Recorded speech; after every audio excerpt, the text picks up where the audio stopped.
পটুয়াখালীর রাঙাবালির গাইয়াপাড়া লঞ্চঘাটটি শুধু নামই লঞ্চঘাট, নেই পন্টুন, চলাচলের জন্য নেই সড়ক। প্রতিদিন ভাটার সময় কান্দা পেরিয়ে আর জোয়ারের সময় পানি পেরিয়ে লঞ্চে যাতায়াত করছে যাত্রীরা।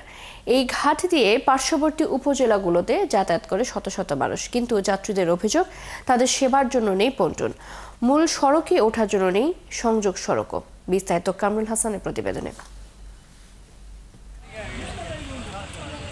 পটুয়াখালীর রাঙাবালির বড়বাইজদিয়া ইউনিয়নের গাইয়াপাড়া লঞ্চ ঘাট। এই ঘাটে প্রতিদিন সকাল বিকেল লঞ্চ ফেরে ঠিকই, কিন্তু এখানে নেই কোনো পন্টন। তাই ভাটার সময় লঞ্চ যাত্রীদের নামতে ও উঠতে হয় কাদার মধ্য দিয়ে, আর জোয়ারের সময় হাঁটু পানি পেরিয়ে। শিয়া বাটার ও ভিটামিন ই সমৃদ্ধ লিলি হালাল বিউটি সোপ, তারুণ্যময় উজ্জ্বল ত্বকের জন্য। এমনকি লঞ্চ থেকে নেমে মূল সড়কে যাওয়ার জন্য নেই কোনো সংযোগ সড়ক। এ কারণে প্রায় 400 মিটার কাদা পানির পথ পেরিয়ে যেতে হয় পাকা সড়কে। খুব দুর্ভোগ। এখানে একটা যদি গাড়ি বা ঘাট করে দেয় খুব ভালো হয়। মানুষ দেখেন যখন লঞ্চ ঘাট দেয় তখন এই পর্যন্ত কাদার মধ্যে উঠতে হয়।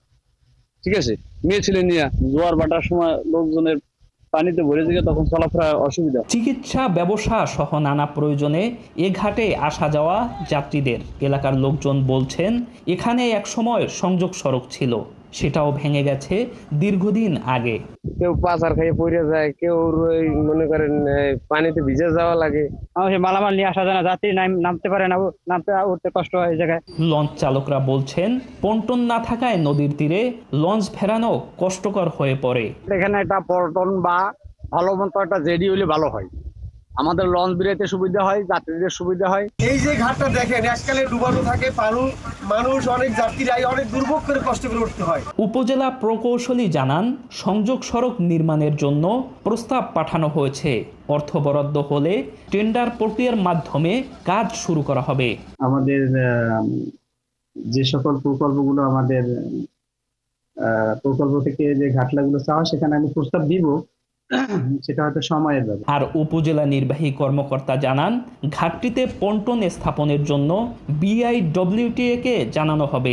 গাইয়াপাড়া লঞ্চ ঘাটের পল্টন নির্মাণের জন্য আমি বিআইডব্লিউটি এর সাথে কথা বলবো। আর ইতোমধ্যে আপনারা অনেকেই জানেন যে সংযোগ সড়কের প্রস্তাব আমাদের এলজিডি অফিস থেকে মিনিস্ট্রিতে পাঠানো হয়েছে। রাঙাবালির গাইয়াপাড়া লঞ্চ ঘাট দিয়ে প্রতিদিন নৌপথে শত শত মানুষের চলাফেরা। এমন সীমাহীন দুর্ভোগ থেকে রক্ষা পেতে মানুষ এখনই এই সমস্যার সমাধান চান। কামরুল হাসান, ৭১, রাঙাবালি, পটুয়াখালী। এ বিষয়ে বিস্তারিত জানাতে আমাদের সাথে এই মুহূর্তে যুক্ত হচ্ছেন সহকর্মী কামরুল হাসান। কথা বলবো তার সাথে। কামরুল, দুর্যোগ কমাতে প্রশাসনের উদ্যোগ কতটুকু দেখছেন? ঘাটে পন্টুন স্থাপন এবং সংযোগ সড়ক নির্মাণের কাজ দ্রুত শুরু করার কোনো সম্ভাবনা রয়েছে কিনা, সেরকম কিছু দেখছেন কিনা? সংশ্লিষ্ট দপ্তরের কর্মকর্তারা কি বলছেন, সব মিলিয়ে জানাবেন। জি চৈতি, ধন্যবাদ আপনাকে। আমি এই মুহূর্তে গাইয়াপাড়া লঞ্চ ঘাটে দাঁড়িয়েছি। তবে লঞ্চ ঘাটের যে বৈশিষ্ট্যগুলো থাকা দরকার তার কোনো চিহ্ন এখানে নেই। ক্যামেরা পার্সনের মাধ্যমে আপনাকে দেখানোর চেষ্টা করছি, এখানে নেই ঘাট, নেই পল্টন, নেই সংযোগ সড়ক।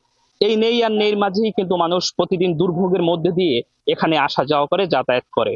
প্রশাসনের সঙ্গে উপজেলা নির্বাহী কর্মকর্তার সঙ্গে আমার কথা হয়েছে, তিনি আমাদের জানিয়েছেন যে আসলে পন্টন স্থাপনের জন্য বিআইডব্লিউটিএ কে অবহিত করা হবে। সেই সঙ্গে এখানে একটি সংযোগ সড়ক ছিল অনেক আগে, সেই সংযোগ সড়কটি ভেঙে গেছে, যার কারণে নতুন একটি সংযোগ সড়ক নির্মাণের জন্য ইতিমধ্যে এলজিডির মাধ্যমে প্রস্তাব পাঠানো হয়েছে। অর্থ বরাদ্দ পেলে এই সংযোগ সড়কের কাজ শুরু হবে, এমনটি তিনি নিশ্চিত করেছেন।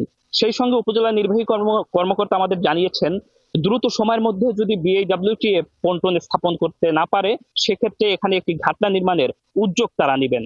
এবং চৈতি, আপনাকে জানিয়ে রাখি, রাঙাবালির পার্শ্ববর্তী উপজেলা গলাচিপা এবং কলাপাড়া এই লঞ্চ ঘাট থেকে যাতায়াত করে 5টি লঞ্চ, যে কারণে মানুষ প্রত্যেক দিন ব্যবসা, চিকিৎসা সহ নানা প্রয়োজনে এই ঘাট দিয়ে আসা যাওয়া করে। কিন্তু প্রত্যেক দিনই মানুষদের দুর্ভোগ পোহাতে হয় এবং জোয়ারের সময় হাঁটু পানি পেরিয়ে এবং ভাটার সময় কিন্তু কাদা পেরিয়ে এই ঘাটটি দিয়ে আসা যাওয়া করে যাত্রীরা প্রতিনিয়ত দুর্ভোগের মধ্য দিয়ে এই ঘাট দিয়ে চলাচল করে, এমনটি কিন্তু আমাদেরকে জানানো হয়েছে।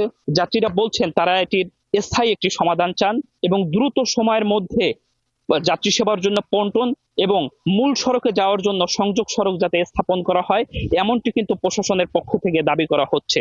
এবং চৈতি, আপনাকে জানিয়ে রাখি, বৃদ্ধ এবং শিশুদের ক্ষেত্রে সবচেয়ে বেশি দুর্ভোগ পোহাতে হয় এই লঞ্চ ঘাটের যাত্রীদের, কারণ লঞ্চে ওঠা এবং নামার ক্ষেত্রে প্রতিনিয়ত কিন্তু কাদা পানি পেরিয়ে তাদের চলাচল করতে হচ্ছে। এই সীমাহীন দুর্ভোগ থেকে আসলে পরিত্রাণ চান যাত্রীরা বলছেন যে এটির একটি স্থায়ী সমাধান হওয়া দরকার এবং সেই সঙ্গে এইখানে যাতে পন্টন এবং সংযোগ সড়ক নির্মাণ করা হয় সেটির কিন্তু তারা দাবি তুলছেন এবং প্রশাসনের তরফ থেকেও বলা হচ্ছে যে এটি যাতে দ্রুত সমাধান করা যায় সেই উদ্যোগ তারা নেবেন। এই ছিল চৈতি সর্বশেষ। কামরুল, ধন্যবাদ আপনাকে আমাদের সাথে যুক্ত হবার জন্য। পটুয়াখালী থেকে আমাদের সাথে আরো যুক্ত ছিলেন সহকর্মী কামরুল হাসান।